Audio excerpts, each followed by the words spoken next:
महारूपरूपं महादेवसहितं महाप्राणदीपं ब्रह्माण्डस्वरूपं श्यामसुन्दरी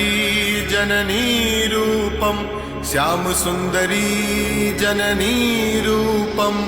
मन बुद्धि अहंकार निराकार रूपं रूपहीन गुणहीन श्यामसुन्दरी जननी रूपं श्यामसुन्दरी जननी रूपं